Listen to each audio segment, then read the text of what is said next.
ज्ञानातिमिरन्दस्य ज्ञानाञ्जनशलाकया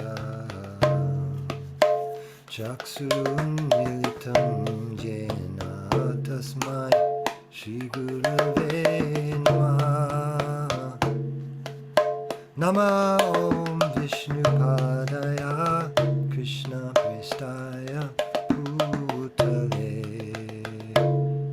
Srimate Bhakti Vedanta Swaminiti Namine Namaste Sarasate Deve Gauravani Pracharine Nirvishesha Shunyavadi Paschata Deshatarine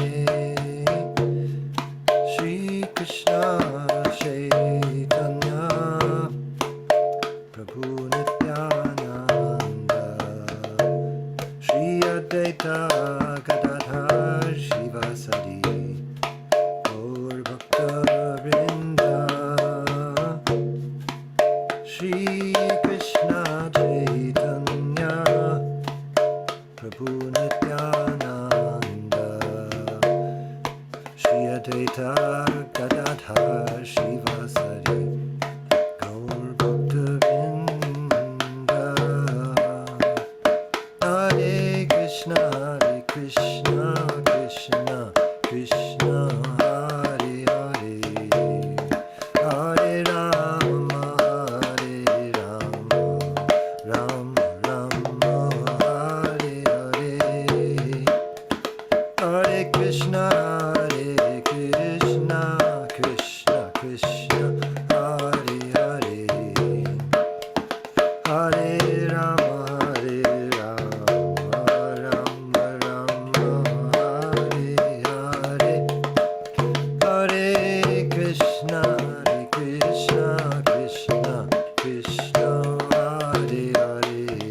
Jai Om Vishnupad Paramhansa Paripajikacharya Ashtottara Shri Srimad A.C. Bhakti Vedanta Swami Maharaj Prabhupada Ki Jai Ananta Koti Vaishnavrinda Ki Jai Nama Acharya Srila Haridas Thakur Ki Jai Prem Se Kaho Shri Krishna Chaitanya Prabhu Nityananda Shri Advaita Gadadhar Shivasadi Gaur Bhakta Vrinda Ki Jai Sri Sri Radha Krishna Gopinath Sham Kund Radha Kundigiri Govardhan Ki Jai Vrindavan Dham Ki Jai Navadip Dham Ki Jai Jagannath Puri Ki Jai Ganga Mai Ki Jai Jamana Mai Ki Jai Tulsi Devi Ki Jai Bhakti Devi Ki Jai Samaveta Bhakta Vrinda Ki Jai.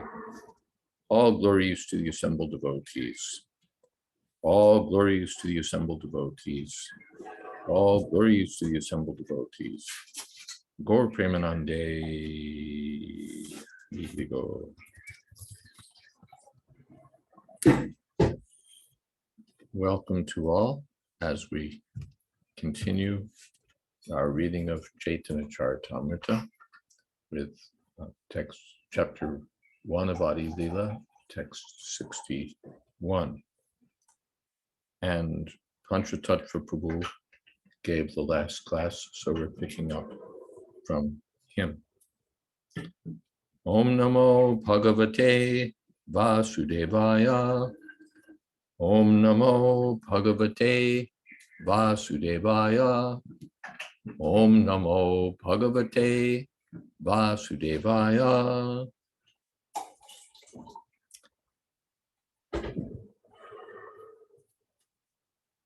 Ishra Swarup Bhaktatar Adishtan Bhakter Hridaye Krishner Shatata Vishram. A pure devotee constantly engaged in the loving service of the Lord is identical with the Lord, who is always seated in his heart. Purport. The Supreme Personality of Godhead is one without a second, and therefore he is all-powerful. He has inconceivable energies, of which 3 are principal. The devotee is considered to be one of the energies, never the energetic. The energetic is always the Supreme Lord. The energies are related to him for the purpose of eternal service. A living entity in the conditioned stage can uncover his aptitude for serving the absolute truth by the grace of Krishna and the spiritual master. Then the Lord reveals himself within his heart, and he can know that Krishna is seated in the heart of every pure devotee. Krishna is actually seated in the heart of every living entity, but only a devotee can realize this. Om Jnana Timirantasya Jnananjana Shalakaya Chakshurn Militam Jena Tasmai Shri Gurave Namaha.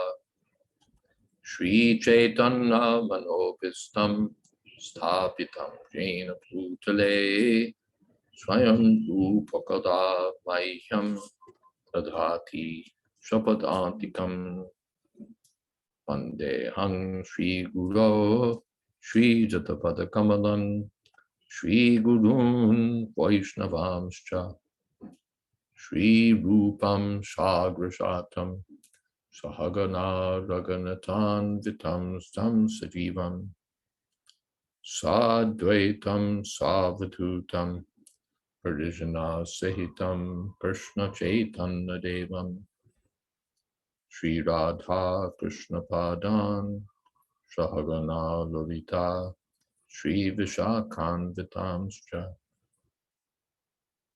He Krishna Karuna Sindho Dina Bandho Jagatpate Gopesha Gopika Kanta Radha Kanta Namostude.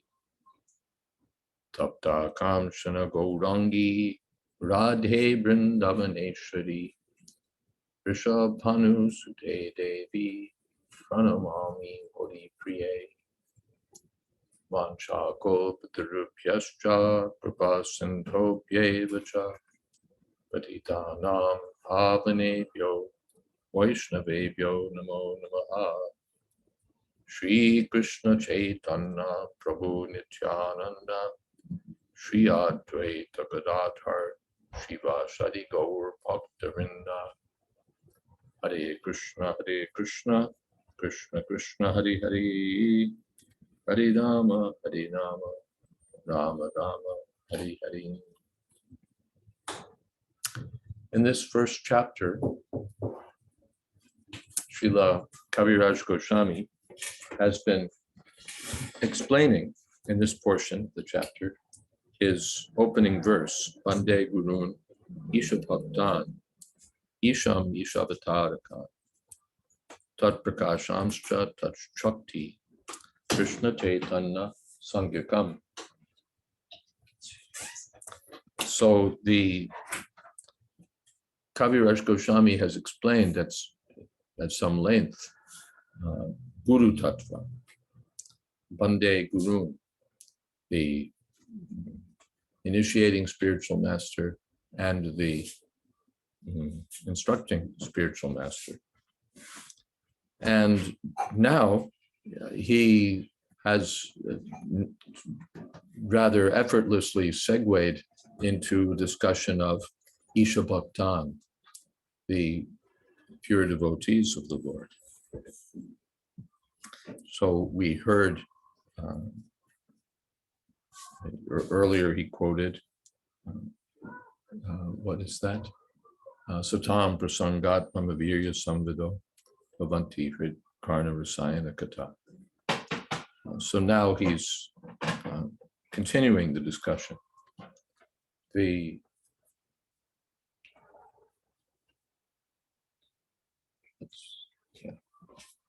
Ishra Swarup,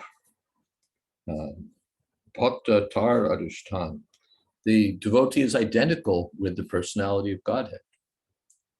Ishra Swarup, Bhakta Tar Adhishtan.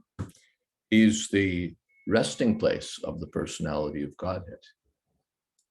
Bhakter Hridaye, in the heart of the devotee, Krishna Satata Vishram. Krishna always rests there. So the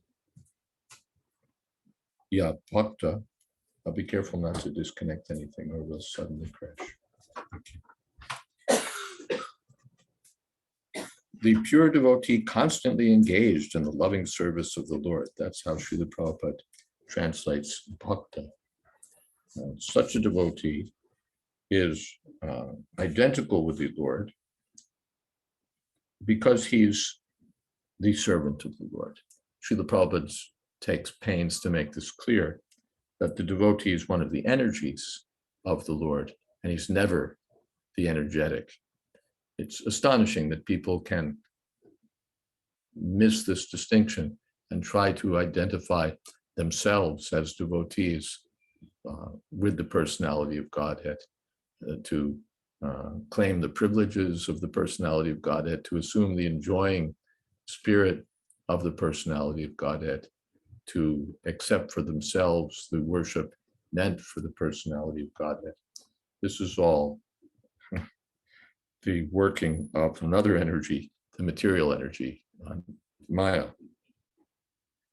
As Prabhupada says, the energies are related to him for the purpose of eternal service. So that's what a bhakta is. He's a person who's, as Srila Prabhupada says, uncovered his aptitude for serving the absolute truth. By the grace of Krishna, Guru Krishna Prasade Pai. He's, by the grace of the Guru and the grace of Krishna, he's revived that eternal sense that I'm the servant of Krishna. Or in the case of an eternally liberated person, he's never lost that sense. But in any case, the devotee, Kintu Prabhuya Priya Eva Tasya, he's very dear to Krishna. but he never thinks that he's Krishna. So Ishvara Swarup, he's identical with Krishna, and yet not identical with Krishna. Srila Prabhupada uses two terms, Krishna the master and Krishna the servant. So Krishna the master is the Supreme Personality of Godhead, and Krishna the servant is the pure devotee of the Lord. They're both non-different, and yet they're also different. Elsewhere, the comparison is made with fire. The flames, the wood, the smoke, the sparks, they're all identical with the fire. And yet none of those individual items can claim to be the whole fire. It's not that the spark can say, well, fire is fire. I'm also fire. Therefore, I'm also the whole fire. No, you're not the whole fire. You're a part. So the living entity in the unconditioned stage, when his heart is purified, realizes that I'm the servant of the Lord. And in the heart of such a devotee, Krishna always resides. There's a song like that. Narottam Das Thakur. Oh, hey, Vaishnav Thakur, I think. One line is like that, that Krishna is always living in the heart of the devotee. All right, are there any comments or questions? There is a question from Vijay Krishna Prabhu, and let me bring it close. What is it that I need to do in order to uncover my aptitude for serving the absolute truth? Stop telling lies. Chant Hare Krishna, that's what we need to do to uncover our aptitude for serving the absolute truth. The lie is, of course, which Maya tells us, or we tell ourselves, is that we're independent enjoyers, independent controllers. So that lie we have to leave aside. The cultivation is by hearing and chanting and by association of devotees. Something else? Did you find that line? No, I didn't. Okay. And welcome back to Dukahantri. Happy to see you here, as well as Haridas and everyone else. Okay. Thank you. Shall we go on to the next verse? We shall. Sadhavo hridayam mahyam sadhunam hridayam tvaham madanyat te na jananti naham tevyo managapi. Saints are my heart, and only I am their hearts. They do not know anyone but me, and therefore I do not recognize anyone besides them as mine. Purport. This verse appears in Srimad Bhagavatam, 9th canto, in connection with a misunderstanding between Durvasa Muni and Maharaj Ambarish. As a result of this misunderstanding, Durvasa Muni tried to kill the king. When the Sudarshan Chakra, the celebrated weapon of Godhead, appeared on the scene for the devoted king's protection. When the Sudarshan Chakra attacked Durvasa Muni, he fled in fear of the weapon and sought shelter from all the great demigods in heaven. Not one of them was able to protect him, and therefore Durvasa Muni prayed to Lord Vishnu for forgiveness. Lord Vishnu advised him, however, that if he wanted forgiveness, he had to get it from Maharaj Ambarish, not from him. In this context, Lord Vishnu spoke this verse.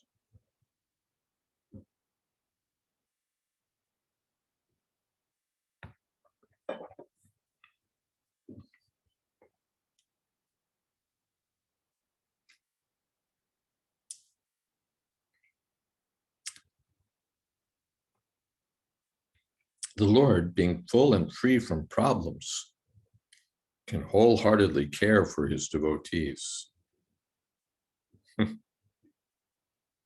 This is interesting, this little clause here, being full and free from problems, can wholeheartedly care for his devotees. The rest of us are full of problems, and our problems come first.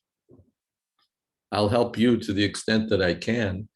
I'll take interest in you to the extent that your interests don't conflict with mine, or that perhaps they coincide with mine.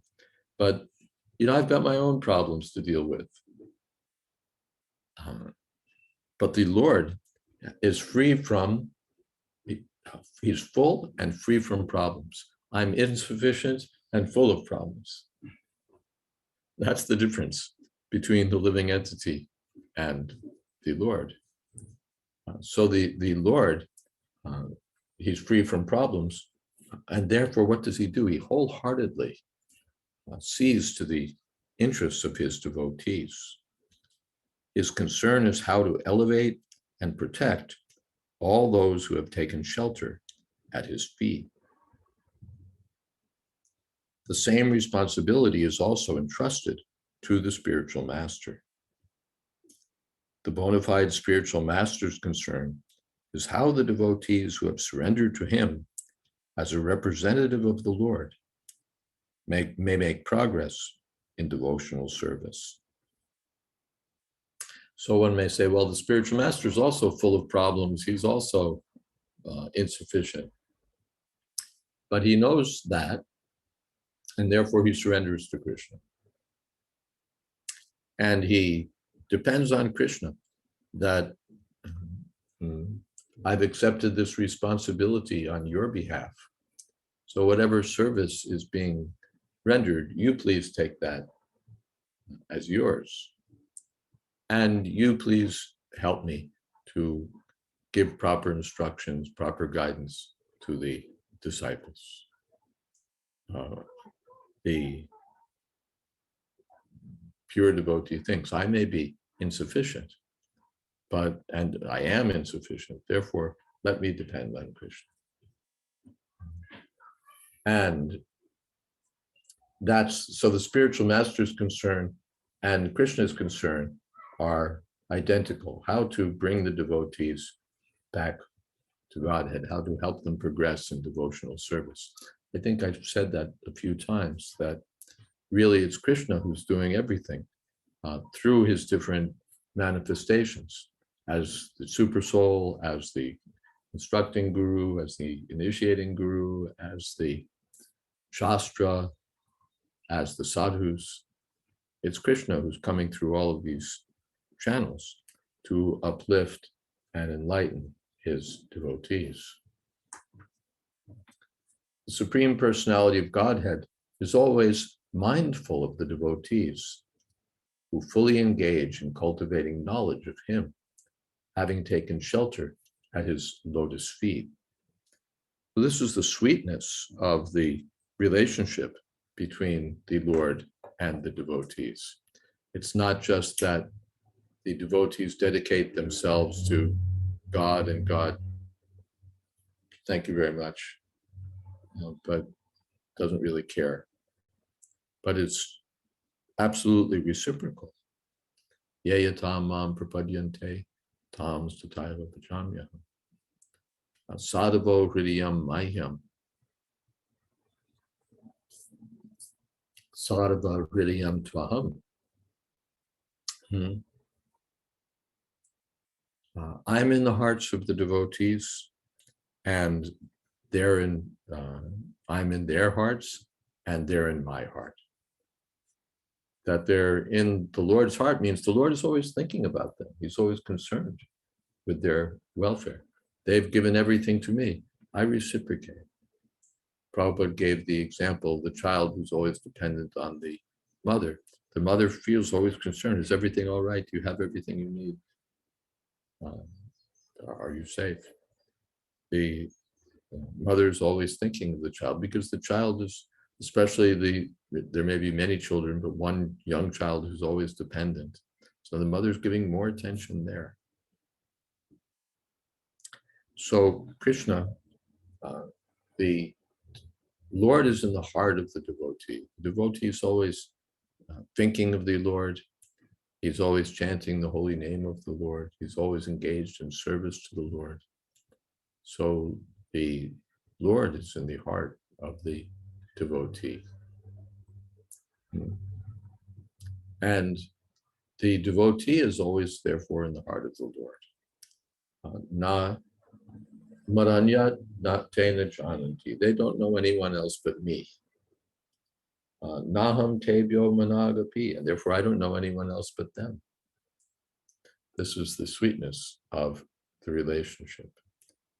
This is alluded to later in the, not later, it's alluded to in the third canto, where the Kumaras appear in Vaikuntha and are stopped at the gates by Jai and Vijay. And the Lord has to come to mediate the matter, to settle up the matter. And there the Lord explains how dear the devotees are to him. So I'd lop off my right arm from my devotees. Oh, in many, many places in Shastra, this is confirmed. And Kaviraj Swami, Krishna's Kaviraj Goswami cites only a few verses to establish this point. Any comments or questions here? Yes. I was just thinking about this, that one's whole heart can be given if one is full and free from problems. Of course, only Krishna can be so full and free from problems. But I was just thinking our laundry list of problems is much more than debt, fire, and disease. And so it seems like maybe a lot of them could be put to the side in favor of devotional service. I don't know to what degree, but if we go by Chanakya, there's only a few things that really need to take your. We have a long list of problems, so it seems there's only a few that really matter, or that deserve to be like front and center, prioritized above devotional service. It seems like a lot of these we should, chant our rounds, read Srimad Bhagavatam, serve the spiritual master. It just seems like if the other problems accumulate, well, what to do, that's material life. If the other problems accumulate, what to do, that's material life. A few things can be said about that. One is that simply by chanting Hare Krishna, so many problems go away because we discovered that they weren't really problems. They had to do with the body, the mind. And as soon as the mind is purified, where did the problems go? So that's one answer. Another answer is that there are things that are apparently problematic for which we have to take responsibility. If the roof is leaking or crashing in the temple and I'm the temple president, I don't think, well, I'll just chant Hare Krishna and all the problems will go away. I have to take some responsibility that it's not just that when things are fun, then I'm involved, and when things are difficulty, then this is not my business. All I have to do is chant Hare Krishna and watch the problems disappear. I have to do something. Arjuna couldn't think that, yes, Krishna's with me, he can kill everyone. He's the universal form, he's death personified, so I don't have to do anything. No. Nimitta matra bhavasya sachi. You have to do something. You have to act as my agent. I think we could open all the window slats. It's a little warm here. So a lot of it would have to do with Dharma, right? Yeah. What is my duty? It has to do entirely with Dharma. What is my duty? Not that if it's not my duty, it's not my problem. But as soon as it's my duty, that means it's my devotional service. I have to do this for Krishna. I have to do this for Krishna. And that becomes the redeeming factor. That it's not, then it's not a problem in one sense. It's a problem, but I do my best with that problem on Krishna's behalf. and things become as easy as possible. As easy as possible. So, Maharaj, Even if I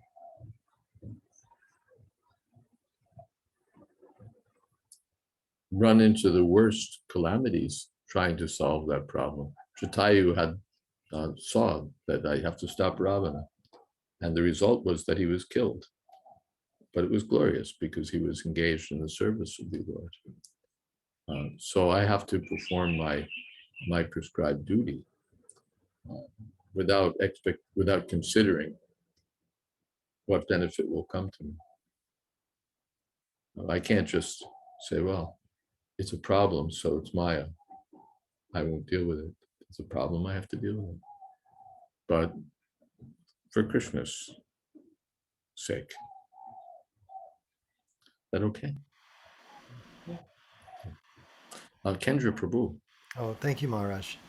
I too like this sentence very much when I go back to it and look at it again.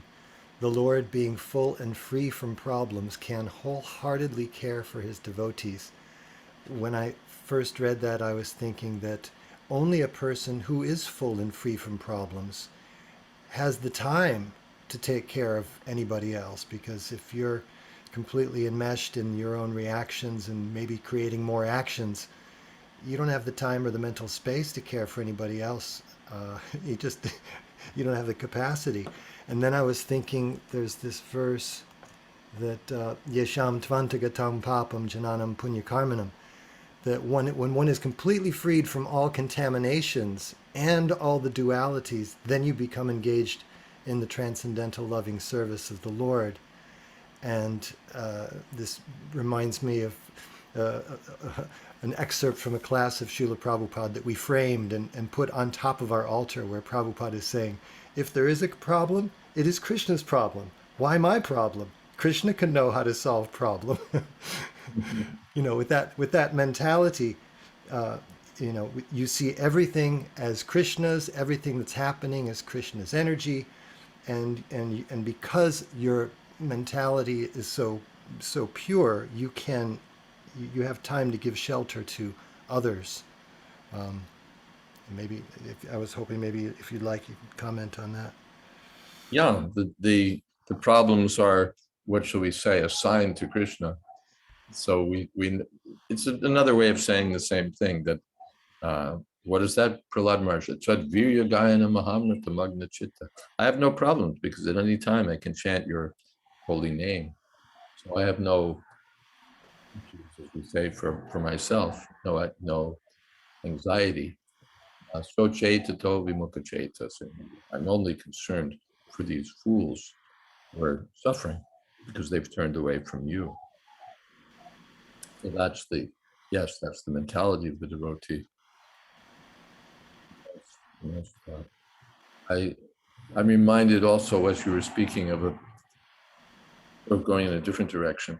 A letter Srila Prabhupada wrote on one occasion, I think to a GBC man, that I've received your letter full of problems. Similarly, a letter from some other leader full of problems, and another leader full of problems. With all of these problems, who will solve my problems?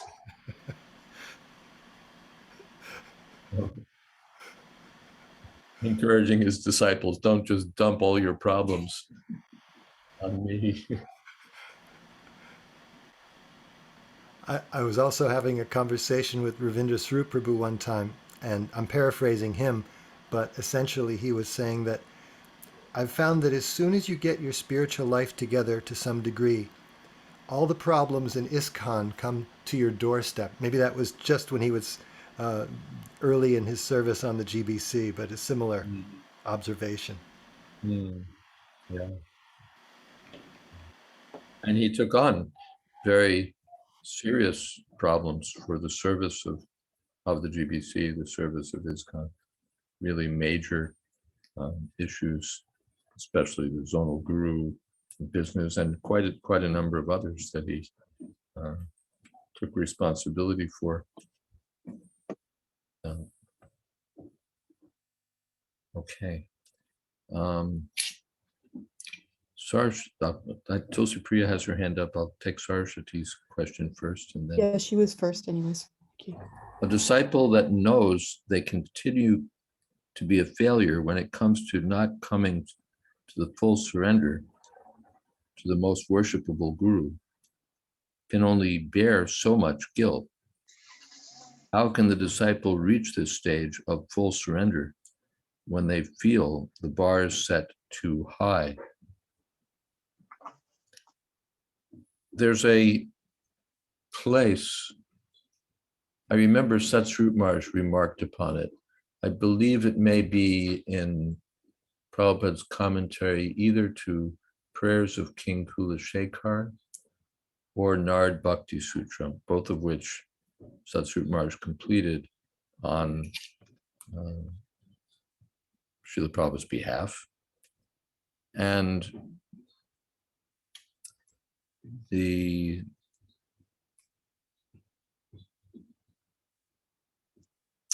give me one second. There's a place there where Srila Prabhupada is saying that he's talking about lamentation. And he says that lamentation is good, to feel oneself incompetent, to feel oneself incapable, to lament one's shortcomings. That's all very good until it becomes an impediment to devotional service. I'm so fallen, I can never serve Krishna. So then instead of going on Sankirtan, I'll sit at home and mope, or sit in the temple and mope. Then it's unfavorable. When it goes the other way, that I'm so incompetent, I'm so incapable, so I only have to pray for Krishna's mercy, what else can I do? Then it becomes favorable. That I'm so small, I can't do anything on my own, but if Krishna helps me, then it's possible. That's favorable. But when I think, no, I can't do anything, and I just become depressed, that's useless. So going back to your question, so we know that we fall short of full surrender of the standard demanded of us, or the standard we deserve to give of service to the Guru and to Krishna. But what can we do? Let me continue. I know that my rounds are full of offenses, that when I chant Hare Krishna, I commit 10 kinds of offenses. So what can I do? Sometimes devotees, they say, oh, my rounds are so offensive, I might as well not chant. No. The Goswamis recommend you go on chanting, knowing these offenses are there, and praying to the Lord that by constant chanting we can reduce these offenses. So that's what Srila Prabhupada referred to as a gradual cleansing process. He also spoke of a surrendering process. It's so significant, that process word. It's not just surrender. You know, sometimes there's a prayer meeting and people are urged to surrender to God or the Son of God, and someone becomes seized with spiritual devotion and surrenders. It gives his life, but it doesn't stick. It stays for some hours or days or weeks. But then after a while, the person goes back to being kind of what he was, perhaps, or not, or not. But the point is that it's not just a one-time act of surrender. Now I surrender. That's very good. It's not that we'll never say, now I surrender. The initiation means one approaches the spiritual master. Now I surrender. Shishyasteham sharimam tvam prapanna. But we recognize that it's a process also. That it's not that I become perfect in a day, as Prabhupada used to point out. Initiation means to begin. So we begin the process of surrendering by saying, all right, now I surrender. But now I surrender means I surrender again and again. I recognize every day that there's some shortcoming, some failure, some insufficiency, and I try to improve. I think that's, and the bar is set too high, full surrender. No, the bar is high, but that's good. It's not a cheap thing that you set the bar very low and you step over it, but nothing really happened. We're aspiring for the highest possible result. So our bar is high. We're yes, seeking the highest perfection. So we have to surrender to the greatest extent. But it's an ongoing process for which we depend on Krishna and the spiritual master to help. Okay, I hope that answers. Tulsi Priya had a question. And we also have Vijay Krishna and Sita Devi. His question came at first, and I'm still kind of formulating mine. Okay, what is the benefit of realizing that Krishna is actually situated in the heart of every living entity? Is it that because of such realization, my loving capacity expands? In what way? The first thing is, motive or no motive, that's the way things are. Krishna is in everyone's heart. So I want to see things as they are, not as they're not missing the reality. So apart from what are the benefits, this is reality. If you're interested in reality, here it is. That's the first thing. And we shouldn't really need to explain why reality is better than illusion. Reality is its own reward, you know, we want to be in the reality. That's the first thing. The second thing is, what is that? In the Ishopanishad, it said,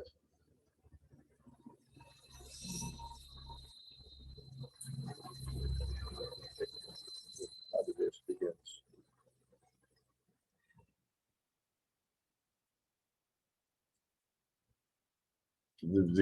It ends, Tatrako Mahakashoke Gatvam Manupashyata. The meaning is that one who sees all living entities to be parts of Krishna, yes, integrated parts of Krishna, becomes freed from illusion and duality. Yasmani sarvani bhutani atmayava bhut vijanata. Vijanata, realization. Tatrako mahakashoka. He becomes freed from illusion and lamentation. So these are certainly benefits. Who would not like to be free from lamentation, from illusion? Yasmin sarvani bhutani atmanyeva anupashyati sarvabhuteshu chatmanam tato na vijagupsate. Vijagupsate there? That sounds like a different verse. The previous verse. Oh, I see. Yeah, Vijagupsa. Doesn't hate anyone. He doesn't hate anyone. So we want peace in the world. We want a harmony in the world. This is the way to have it, to see that Krishna is in the heart of everyone. Ishvara Sarvabhuta. Now we have a separatist mentality. We're seeing only ourselves, or as Prakrita Bhaktas, we see only ourselves in the Lord. So if we see that way, we remain third class. But coming to a higher platform, we see, no, there's just not only myself, but there's Krishna. And he's in the heart of all living entities, in the heart of the non-devotee, in the heart of the devotee. The devotees he's especially dear with. So let me make friends with the devotees. And he's favorably inclined to the innocent also. Let me try to uplift them. And he's in the hearts of the antagonistic non-devotees also, those who are inimical. So let me offer them space. Let me keep a distance from them, because even though the Lord is within their heart, they're ignoring the Lord and opposing the Lord. But he sees they also have a relationship with Krishna. I hope that's okay. Yeah, yes, Maharaj, better than okay, as usual. Outstanding answer to my question. And Mother Sati, if I may say it, I think she has something to say. Sati Devi, yes.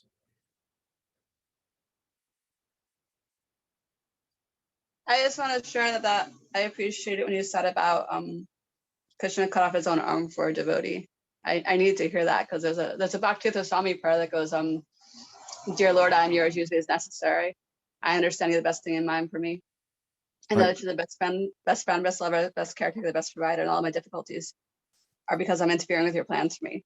Therefore, I'm taking tremendous leap of faith in China and kindly asking you to take away my interference, make me do things that are best.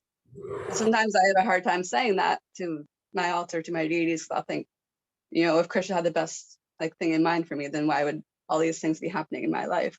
So I'll feel angry. But then when you said that, it kind of hit home. And I was like, yeah, Krishna would cut off his own arm for his own devotee. So even though there's so many things in my life that I wish weren't happening, Krishna still at the same time would sacrifice himself for his own devotee. So I just appreciate that. Good, thank you. Thank you very much. Tulsi Priya, did you want to come back? Yes, Maharaj, thank you. Hare Krishna. So I was thinking when you were speaking before about, the balance between leaving the problems to Krishna and taking responsibility for things. I'm reminded of one past time where I'm not sure, might have been in Arizona or something like that. The devotees were supposed to rent a place for Srila Prabhupada to stay, and it wasn't the right choice. Things were not going well. And I guess the young woman who was responsible, she started to panic or, melt down or, lose her composure. And she said, Prabhupada, Krishna, what does Krishna want us to do? And Prabhupada says, no, Krishna wants to know what you want to do. And I think about things like, if somebody becomes a temple president, they have to make the choice to consent to that. Or if somebody chooses an ashram, for instance, you were not forced into sannyas, you chose to take sannyas, and other people choose to get married. So in one sense, we're trying to serve Krishna, but we're also making choices and decisions to be cooperators as we see fit, as we see we're capable of doing. And sometimes for myself, I wonder, I prior to coming to Krishna consciousness, I was the most responsible person and, gave no thought to the future, no thought to any responsibilities unless they were forced on me. And then somehow after coming to Krishna consciousness, I thought I have to try to be more responsible, but it's not so easy when you have a lifetime of not being responsible unless you are forced to be responsible. And so sometimes I think to myself, maybe I'm not meant to be so responsible or even try to be so responsible. Maybe my nature is to be irresponsible. And if I really just left everything to Krishna, my life would go much better, because I feel like constantly I'm failing at whatever I set my mind to do. There's two things: that we all are incompetent without Krishna's help. Mm-hmm. But it's not that I have to realize that I'm constitutionally irresponsible. Mm-hmm. That my constitution is to be in the mode of ignorance, to be lazy, and what's the word? Yeah, to be lazy and lethargic and so on. So I might as well just accept that and leave everything to Krishna. No. Now, how much I can do with the responsibility I accept, that's a different thing. Hanuman could lift a mountain, and the little squirrel could kick in some dust. So it's not that the squirrel became Hanuman. He could only do as much as he could do, but he gave his full energy. Let me do it. So someone's responsibility is to be the temple president, and someone's responsibility is to make the Caritamrta. It's a famous story how the Prabhupada took the Caritamrta in Los Angeles and there was salt instead of sugar. And they brought who has done this? They brought the girl and she was kind of giggly about it. Ooh, I'm sorry. Prabhupada said, put someone responsible in charge. So my responsibility may be Lord Brahma, that of Lord Brahma. I have to create the universe and maintain it in so many ways. Or I may be the pujari and just have to make the Caritamrta with sugar instead of salt. Or whatever my duty is, let me try to do it nicely for Krishna. It's not that I have to accept all the responsibilities of the world. But some duty is mine, and let me take that seriously. Haridas Prabhu is here. How do I assess myself when determining if I'm really for solemn vows, such as those required at initiation, when I may be mistaken about my readiness for them? Such self-assessment is not always a simple matter. My disqualifications may appear to emerge more as I try to engage more in devotional service. Why is that? Yeah, complex or a deep question. How do we assess ourselves?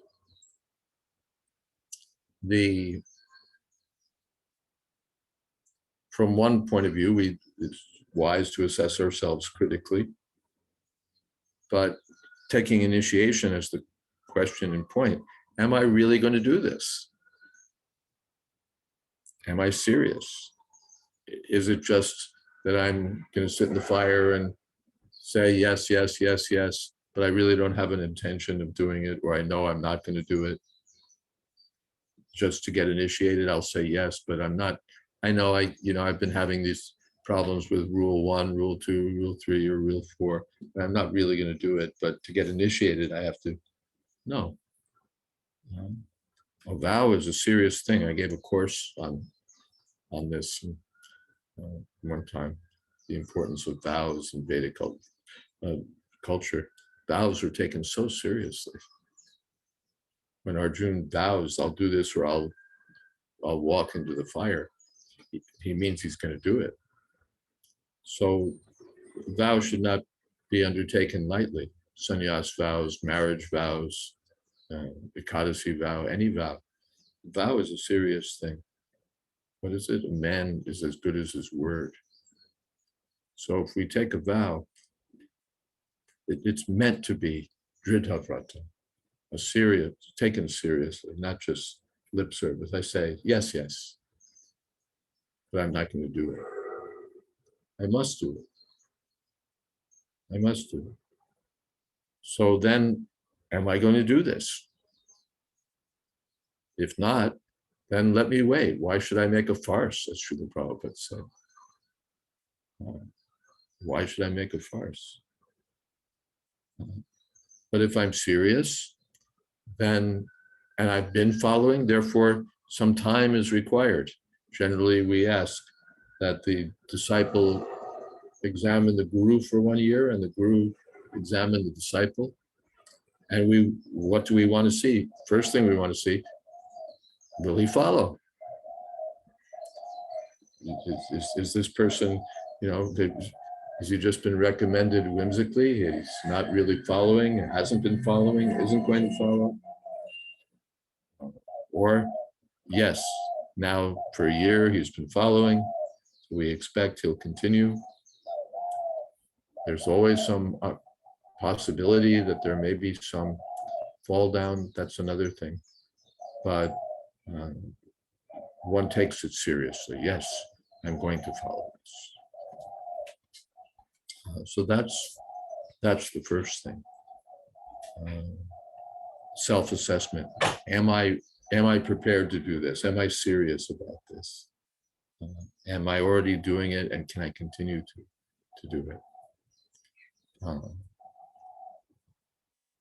And I may have so many. So that's the first part of your question.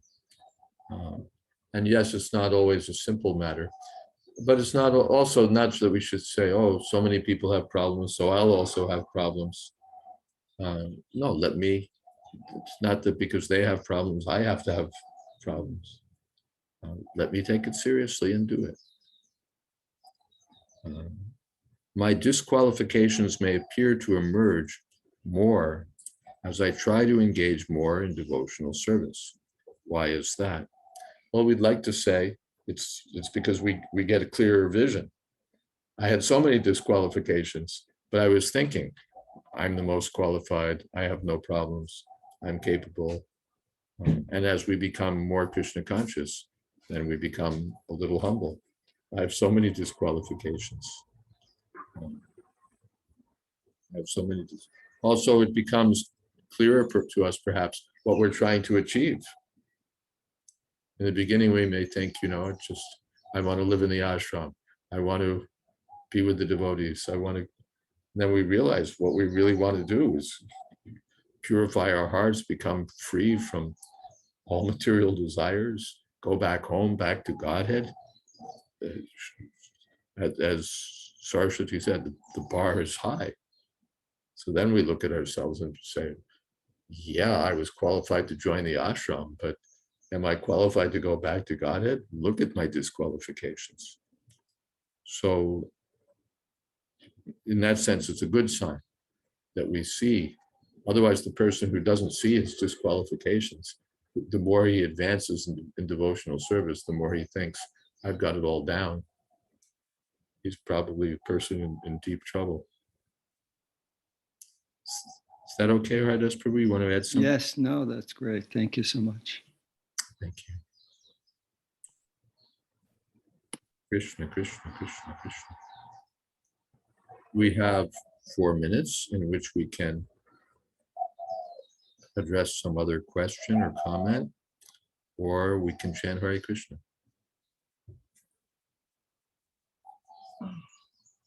Yes, Volya. It's hard for me to express this, so let me try though. The false ego feels so strong to me that even though I know and believe that I am not the doer, I can't get anywhere without the mercy of the Lord. When I follow the path of devotional service, there's this little nasty thing in my mind that if I do get any mercy, I've done something. It works against me. So then I can conclude that, okay, for the rest of my life, I don't get any mercy. That's okay. Maybe I'm disqualifying myself, in fact, because of that ego. Yeah, but false ego goes, the mind can take every kind of turn imaginable. So if I'm not performing devotional service, that's one thing. The mind says, you're not qualified, all right, I won't do anything. Or I start to think, yes, I tried and I succeeded, just see, I'm capable after all. I start patting myself on the back and pinning medals on my uniform. So then false ego gets me that way, coming and going, as they say. But what to do? Again, let me carry on with devotional service and let me recognize the extent of my false ego and try to be humble. There's a place, I believe in 2nd canto, but it could be elsewhere. Maybe someone knows the verse where it says that devotional service dissolves false ego. I think of like a solvent, that dissolves rust or dissolves what have you. So there's a verse to that effect that devotional service, sincerely rendered, dissolves false ego. So it's not hopeless. It's not hopeless. We're hopeful that the more I engage in devotional service, Tadami Buddhi Yogam Tam, Yena Mamu Biyanti Te, Krishna will give direction, and we'll gradually come to our real identity. Giving up false identity is one thing, but Swarupena Vivastati, we want to come to our real identity. So step by step, starting with understanding that I'm not the body, that I'm the servant of Krishna, and then further development from there. Is that okay? Yeah, I think it's like the obnoxious mind. Yeah, Dushtaman, the obnoxious mind, Srila Bhakti Siddhanta Saraswati, Dushtaman, Tumi Kishar Vaishnav. My dear mind, what kind of Vaishnav are you? Just chanting in a secluded place and thinking that you're Rupa Goswami, Haridas Thakur, and you're just trying to get fame and glory. So this is the mind. Similarly, Raghunath Das Goswami has prayers addressing his mind in a similar way. What nonsense you are. Therefore, Saraswati Thakur beat the mind with a shoe 100 times in the morning, a broomstick 100 times at night. There's, from teachings of Lord Kapila, Bhakti, devotional service, dissolves the subtle body of the living entity without separate effort, just as fire in the stomach digests all that we eat. Jarayat yashu yakosham nigirnam anuloyata. So kosha means the subtle body.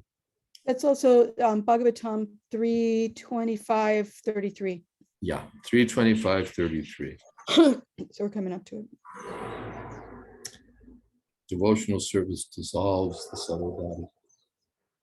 Good news. All right, we're at 3 o'clock, my time. That is, our hour is completed. And now we're on Thursday. So again, tomorrow, our Bhagavatam class is there on the other channel at the same time. Thank you all very much. Hare Krishna. All glories to Srila Prabhupada. Jai. Thank you so much, Maharaj. Thank you, Maharaj. Thank you. Hare Krishna. Thank you. Thank you, Hare Krishna. Thank you, Maharaj. Hare Krishna.